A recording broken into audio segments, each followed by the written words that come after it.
नमस्कार, मैं Shreya digital news analysis में आप सभी का स्वागत है। हिंद महासागर में भारत मॉरिशस की नई रणनीतिक साझेदारी, क्षेत्रीय संतुलन और अवसरों का विश्लेषण। भारत और मॉरिशस के रिश्तों में एक नया अध्याय जुड़ गया है। दोनों देशों ने आर्थिक सहयोग, समुद्री सुरक्षा और रणनीतिक साझेदारी को लेकर कई अहम समझौते किए हैं। यह समझौते न केवल मॉरिशस के विकास में नई ऊर्जा भरेंगे, बल्कि हिंद महासागर क्षेत्र में भारत की भूमिका को और भी मजबूत करेंगे। ताजा घोषणाएं यह संकेत देती है कि भारत अपनी हिंद महासागर नीति को व्यापक दायरे में ले जाकर वैश्विक संतुलन बनाने की दिशा में आगे बढ़ रहा है। आपको बता दें कि भारत ने मॉरिशस को लगभग 680 मिलियन अमेरिकी डॉलर का विशेष आर्थिक पैकेज दिया है। इस आर्थिक सहयोग का इस्तेमाल 4 प्रमुख क्षेत्रों में किया जाएगा। जैसे आपको बता दें कि आधारभूत ढांचा निर्माण, फिर अक्षय ऊर्जा परियोजनाएं, समुद्री सुरक्षा से जुड़ी योजनाएं, और विशेषज्ञ मानते हैं कि इस पैकेज से मॉरिशस को अपनी समिति आर्थिक संरचना को सुदृढ़ करने में भी मदद मिलेगी।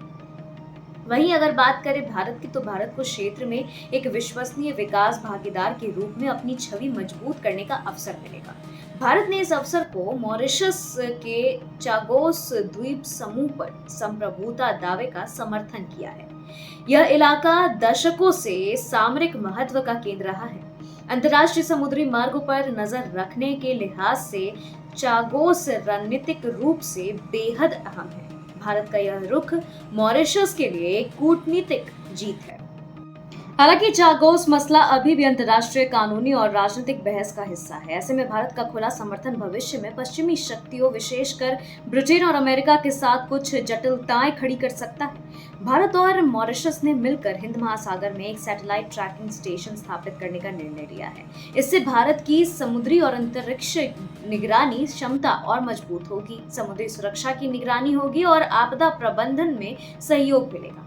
इस कदम से भारत को न केवल सामरिक लाभ मिलेगा, बल्कि यह तकनीकी रूप से मॉरिशस को भी मजबूत कर सकेगा। जैसे समुद्री शक्ति का विस्तार होगा, चीन के प्रभाव का संतुलन भी होगा और क्षेत्रीय नेतृत्व की पुष्टि होगी, क्योंकि यह साझेदारी इस बात का संकेत है कि भारत केवल अपने पड़ोसी भूभाग तक सीमित नहीं है, बल्कि पूरे हिंद महासागर क्षेत्र में नेतृत्वकारी भूमिका निभाने के लिए तैयार है।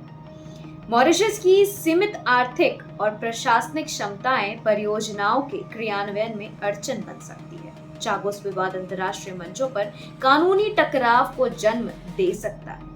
भारत के लिए जरूरी होगा कि उसकी वित्तीय और तकनीकी प्रतिबद्धताएं समय पर पूरी हो, वरना विश्वसनीयता पर सवाल खड़े हो सकते हैं। भारत और मॉरिशस को यह समझौता सिर्फ आर्थिक मदद भर नहीं है, बल्कि यह हिंद महासागर क्षेत्र की व्यापक भू राजनीति को प्रभावित करने वाला कदम है।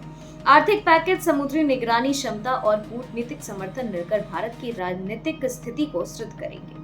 यदि आने वाले वर्षों में यह साझेदारी प्रभावी ढंग से लागू होती है, तो यह न केवल मॉरिशस के लिए विकास का नया रास्ता खोलेगी, बल्कि भारत को हिंद महासागर क्षेत्र में एक प्रमुख और निर्णायक शक्ति के रूप में स्थापित करेगी।